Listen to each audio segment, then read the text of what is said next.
Hi hello friends, ಎಲ್ಲರೂ ಹೇಗಿದ್ದೀರಾ? ಸುಮಧುರ ಕಿಚನ್ಗೆ ಸ್ವಾಗತ.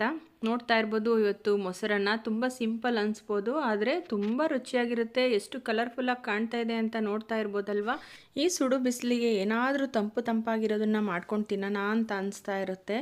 ತುಂಬ ಸುಲಭವಾಗಿ ಆಗೋದು ಅಂತಂದರೆ ಈ ಮೊಸರನ್ನ ನೋಡಿ ದಿಢೀರಾಗಿ ಮಾಡಿಬಿಡ್ಬೋದು. ಈಗ ಮೊದಲಿಗೆ ನಾನು ಒಂದು ಬಾಣಲೆನ ಬಿಸಿಗೆ ಇಟ್ಕೊಂಡು ಅದಕ್ಕೆ ಒಂದು 2ರಿಂದ 3 ಟೇಬಲ್ ಸ್ಪೂನಷ್ಟು ಎಣ್ಣೆನ ಹಾಕ್ಕೊಂಡಿದ್ದೀನಿ. ಹಾಗೆ ಅರ್ಧ ಟೀ ಸ್ಪೂನಷ್ಟು ಸಾಸಿವೆ, ಹಾಗೆ 1/4 ಟೀ ಸ್ಪೂನಷ್ಟು ಜೀರಿಗೆನ ಸೇರಿಸ್ಕೊಂಡೆ. ಹಾಗೆ 1.5 ಟೇಬಲ್ ಸ್ಪೂನಷ್ಟು ಕಡಲೆಬೇಳೆ, ಹಾಗೆ 1.5 ಟೇಬಲ್ ಸ್ಪೂನಷ್ಟು ಉದ್ದಿನಬೇಳೆನ ಸೇರಿಸ್ಕೊತಾ ಇದ್ದೀನಿ. ಕಡಲೆಬೇಳೆ ಉದ್ದಿನಬೇಳೆನ ನೀವು ಜಾಸ್ತಿ ಕಡಿಮೆ ಮಾಡ್ಕೋಬೋದು, ಜಾಸ್ತಿ ಇಷ್ಟಪಡೋದಾದರೆ ಸ್ವಲ್ಪ ಜಾಸ್ತಿನೇ ಹಾಕ್ಕೋಬೋದು. ಹಾಗೆ ಒಂದು 1/4 ಟೀ ಸ್ಪೂನಷ್ಟು ಹಿಂಗಿನ ಪುಡಿನೂ ಸಹ ಸೇರಿಸ್ಕೊಂಡು ಈಗ ಚೆನ್ನಾಗಿ ಕಡಿಮೆ ಉರಿಯಲ್ಲಿ ಫ್ರೈ ಮಾಡ್ಕೊತಾ ಇದ್ದೀನಿ. ಅದು ಹೊಂಬಣ್ಣಕ್ಕೆ ತಿರುಗಬೇಕು, ಅಲ್ಲಿವರೆಗೂ ನಾವು ಫ್ರೈ ಮಾಡ್ಕೋಬೇಕು.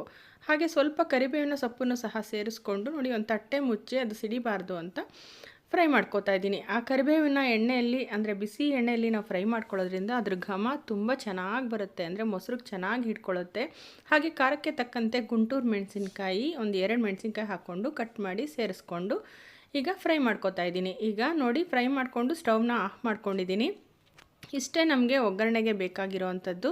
ಇಷ್ಟು ಮಾಡ್ಕೊಂಡ್ಬಿಟ್ರೆ ದಿಢೀರಾಗಿ ಮೊಸರನ್ನ ಮಾಡ್ಕೋಬೋದು. ಈಗ ಸ್ವಲ್ಪ ಆ ಬಿಸಿಯಲ್ಲೇ ಕೊತ್ತಂಬರಿ ಸೊಪ್ಪನ್ನು ಸೇರಿಸ್ಕೊಂಡು ನಾನು ಫ್ರೈ ಮಾಡಿಕೊಂಡೆ. ಸ್ವಲ್ಪ ಒಗ್ಗರಣೆ ತಣ್ಣಗಾದ ನಂತರ ನಾವು ಮೊಸರನ್ನ ಸೇರಿಸ್ಕೊತಾ ಇದ್ದೀನಿ.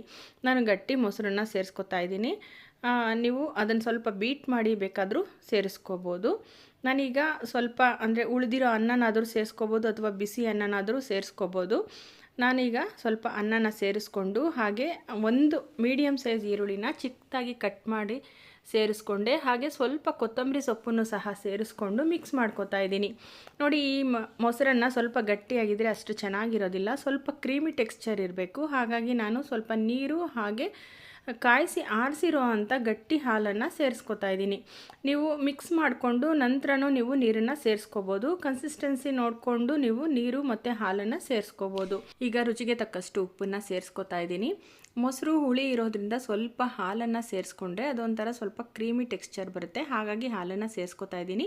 ಇಲ್ಲ ಅಂತಂದರೆ ನೀವು ಸ್ಕಿಪ್ ಮಾಡ್ಬೋದು, ಏನು ತೊಂದರೆ ಇಲ್ಲ. ನೋಡಿ ಇಷ್ಟು ಒಗ್ಗರಣೆ ಮಾಡಿಕೊಂಡ್ರೆ ನಿಮಗೆ ಉಳಿದಿರೋ ಅನ್ನಕ್ಕೂ ಸಹ ಈ ರೀತಿ ಮೊಸರನ್ನ ಮಾಡ್ಕೋಬೋದು.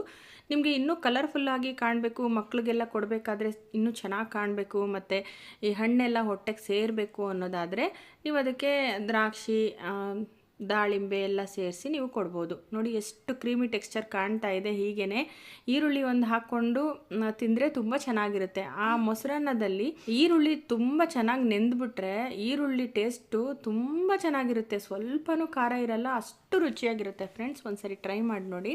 ಹಾಗೆ ಫ್ರೆಂಡ್ಸ್, ನನ್ನ ಚಾನಲಲ್ಲಿ ಈಗಾಗಲೇ ಮೊಸರನ್ನ ಬೇರೆ ರೀತಿಯಲ್ಲೂ ಸಹ ಯಾವ ರೀತಿ ಮಾಡೋದು ಅಂತ ತೋರಿಸ್ಕೊಟ್ಟಿದ್ದೀನಿ. ಅದನ್ನು ಸಹ ನೀವು ನೋಡಿ ಮಾಡ್ಕೋಬೋದು. ನೋಡ್ತಾ ಇರ್ಬೋದು ಎಷ್ಟು ಚೆನ್ನಾಗಿ ಕಾಣ್ತಾ ಇದೆ ಅಂತ. ಈ ರೀತಿ ಚೆನ್ನಾಗಿ ಮಿಕ್ಸ್ ಮಾಡಿಕೊಂಡ್ರೆ, ಅಂದರೆ ಸ್ವಲ್ಪ ಅನ್ನದ ಗರಣೆ ಒಂದು ಸ್ವಲ್ಪನೂ ಇರಬಾರ್ದು, ಉಂಡುಂಡೆ ಸ್ವಲ್ಪನೂ ಇರಬಾರ್ದು, ಚೆನ್ನಾಗಿ ಮಿಕ್ಸ್ ಮಾಡ್ಕೋಬೇಕು. ಉಳಿದಿರೋ ಅನ್ನ ಆಗಿರೋದ್ರಿಂದ ಸ್ವಲ್ಪ ಉದುರುದ್ರಾಗಿದೆ. ನಿಮಗೆ ಬೇಕಂತಂದರೆ ಸ್ವಲ್ಪ ನೀರನ್ನ ಜಾಸ್ತಿ ಇಟ್ಟು ಅನ್ನನ ಮೆತ್ತಗೆ ಮಾಡಿಕೊಂಡು ನೀವು ಮಾಡ್ಕೋಬೋದು. ನಾನು ಸ್ವಲ್ಪ ನೀರಿನ ಪ್ರಮಾಣ ಮತ್ತು ಜಾಸ್ತಿನೇ ಹಾಕ್ತೀನಿ, ಯಾಕಂದರೆ ನಮ್ಮ ಮಕ್ಳಿಗೆ ಸ್ವಲ್ಪ ಈ ರೀತಿ ಕ್ರೀಮಿಯಾಗಿ ನೀರಾಗಿದ್ದರೆ ಮೊಸರನ್ನ ತುಂಬಾ ಇಷ್ಟ. ಹಾಗಾಗಿ ಈ ರೀತಿ ಸ್ವಲ್ಪ ನೀರು ಹಾಲು ಜಾಸ್ತಿ ಹಾಕೋತೀನಿ. ಇದಿನ್ನೂ ಸ್ವಲ್ಪ ಹೊತ್ತು ಹಾಗೆ ಬಿಟ್ಟರೆ ಅದೆಲ್ಲ ಹೀರಿಸ್ಕೊಂಡು ಮತ್ತೆ ಗಟ್ಟಿ ಆಗಿಬಿಡುತ್ತೆ. ಹಾಗಾಗಿ ನಾನು ಸ್ವಲ್ಪ ನೀರಿನ ಪ್ರಮಾಣನ ಜಾಸ್ತಿನೇ ಹಾಕ್ಕೊಂಡಿದ್ದೀನಿ. ನೋಡ್ತಾ ಇರ್ಬೋದು ಈಗ ಕಂಪ್ಲೀಟಾಗಿ ಮೊಸರನ್ನ ತಯಾರಾಗಿದೆ. ಎಷ್ಟು ಕಲರ್ಫುಲ್ಲಾಗಿ ಕಾಣ್ತಾ ಇದೆ ಅಂತ. ಈಗ ಇದನ್ನು ಒಂದು ಸರ್ವಿಂಗ್ ಪ್ಲೇಟ್ಗೆ ಸರ್ವ್ ಮಾಡ್ತಾ ಇದ್ದೀನಿ. ಎಷ್ಟು ಚೆನ್ನಾಗಿ ಕಾಣ್ತಿದೆ ಅಂತ. ಅಷ್ಟೇ ರುಚಿಯಾಗಿರುತ್ತೆ ಫ್ರೆಂಡ್ಸ್. ನಿಮಗೆ ಬೇರೆ ಯಾವ ಊಟನೂ ಬೇಡ, ಅಷ್ಟು ಚೆನ್ನಾಗಿರುತ್ತೆ. ನಾನು ಇದ್ರ ಜೊತೆಗೆ ಅವಲಕ್ಕಿನೂ ಸಹ ಮಾಡ್ಕೊಂಡಿದ್ದೆ, ಅಂದರೆ ಕೆಂಪು ಅಕ್ಕಿಯ ಅವಲಕ್ಕಿನ ತಂದಿದ್ದೆ, ಅದನ್ನು ಸಹ ಮಾಡ್ಕೊಂಡಿದ್ದೆ. ಅದ್ರ ವಿಡಿಯೋ ಮುಂದೆ ನಾನು ಹಾಕ್ತೀನಿ, ಅದರೂ ಸಹ ವಿಡಿಯೋ ಮಾಡಿಟ್ಟಿದ್ದೀನಿ ಈಗಾಗಲೇ. ಅದು ತುಂಬ ರುಚಿಯಾಗಿತ್ತು. ಖಂಡಿತ ನಿಮ್ಮೆಲ್ಲರಿಗೂ ಇಷ್ಟ ಆಗಿದೆ ಅಂದ್ಕೊತೀನಿ ಫ್ರೆಂಡ್ಸ್. ಖಂಡಿತ ನಿಮಗೆಲ್ಲರಿಗೂ ಈ ರೆಸಿಪಿ ಇಷ್ಟ ಆಗಿದ್ದರೆ ನಿಮ್ಮ ಫ್ರೆಂಡ್ಸ್ಗಳಿಗೆ ಶೇರ್ ಮಾಡಿ, ಲೈಕ್ ಮಾಡಿ, ಕಮೆಂಟ್ ಮಾಡಿ. ಹಾಗೆ ನಮ್ಮ ಚಾನಲ್ಗೆ ಸಬ್ಸ್ಕ್ರೈಬ್ ಆಗೋದನ್ನು ಮರಿಬೇಡಿ ಫ್ರೆಂಡ್ಸ್. ಹಾಗೆ ಮತ್ತೊಂದು ಹೊಸ ರೆಸಿಪಿಯೊಂದಿಗೆ ನಾನು ನಿಮ್ಮನ್ನು ಭೇಟಿ ಮಾಡ್ತೀನಿ. ಅಲ್ಲಿವರೆಗೂ ಟೇಕ್ ಕೇರ್.